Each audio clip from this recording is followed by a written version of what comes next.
So, Justin, we do a live update every day at 3 p.m. Eastern time with the transfer portal, and we just roll through everyone and see what's going on. And so you got the announcements, and then you've got all the news that comes out about who's visiting where. And then, of course, you've got what's coming in over the last couple of days. Guys are starting to make decisions. Yes. Nebraska's been pretty absent. It's been pretty quiet on both sides, fairly quiet on both sides. Do you expect that to change after Saturday? Or the numbers showing that there are going to have to be moves in regards to scholarships? Or do you think things are going to be relatively quiet next week? They've alluded to the fact that they didn't lose as many guys as expected. But, I mean, Rule had said before, he's like, I've done this before. I've done this time and time again. He's like, I have a plan, and the numbers will be fine. He said, well, they'll take care of themselves, and we know how to handle those things. Nebraska hasn't been really in on many guys hitting the portal until today. I saw that Donovan Edwards, I believe, from was it Donovan Edwards from Colorado? Yeah, Dylan. Yep. Oh, Dylan Edwards. Sorry, Donovan Edwards. Michigan. That's right. Or Dylan Edwards. Sorry.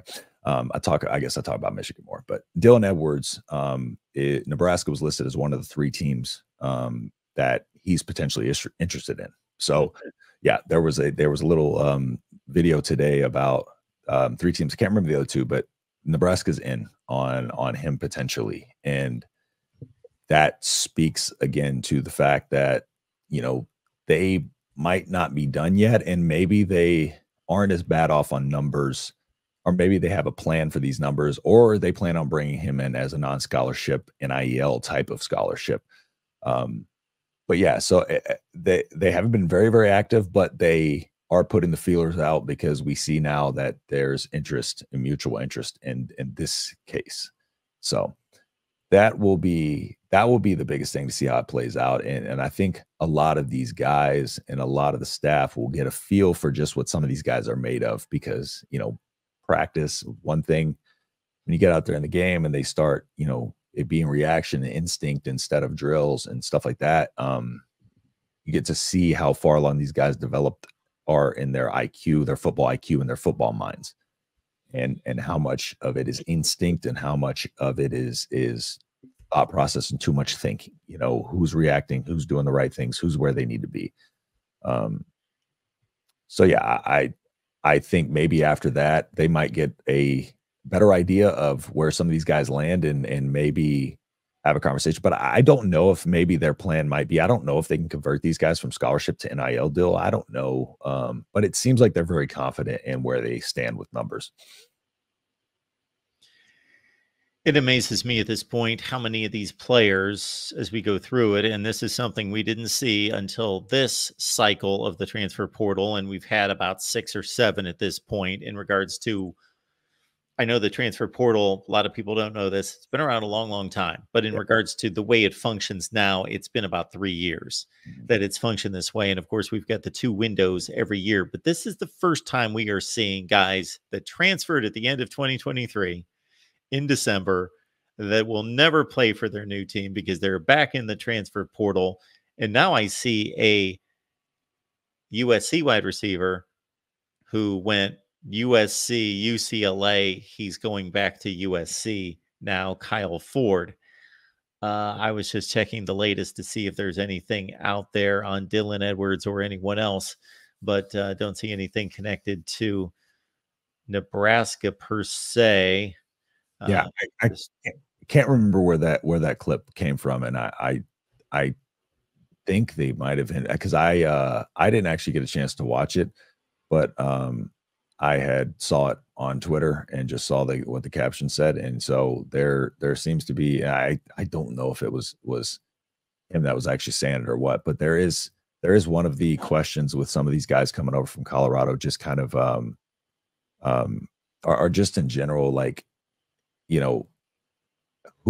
what they've kind of become as a football player, and do they fit? Because I think to come in this late in the process, they need to fit the mentality and the mindset of this team. And so that fitting into the culture here is going to be very, very important. And so the polar opposites, like we've talked about, between the way Dion operates and the way Rule operates. Do they see that transition going well? Because they are not afraid to turn a guy away if he's bad for the locker room and bad cultural fit, because they're kind of under the pretense of the guys that like will stay here are the guys that need to be here, and that's the guys that we want. And those guys that don't fit into this and what we're doing, and like I said, it's so late in spring, it's going to be really hard for a guy that probably wants to come in immediately and have a big role in the offense, to be able to gain some headway in this experienced, room. Well, there's not a ton of experience, but there is experience. There's there's just not a lot of middle. It's either experienced or very fresh. And so I just don't think there's I don't know. That's my only question, because it's one thing to look at a player's talent and see them on the field, but there's so much to a player that we don't see. And so just with the way, I don't know how accountability was there, but it doesn't seem like those things that they're trying to instill here are in, the works over there, and the mindsets are just different. And so that would be one of the tough things for a player coming over from Colorado, for sure. But it is intriguing. It is exciting. And it does give us an indication that they still are putting feelers out, because we weren't sure if, how that was coming along. So like I said, it's been very, very quiet in regards to that front. Our old buddy Jeff Sims is visiting Arizona State this weekend. Yeah, he's going to be out here. I'm going to go pop his tires for everybody. No, I'm just kidding. I wish Sims the best. And if he goes to ASU, I hope he does well. But yeah, be careful.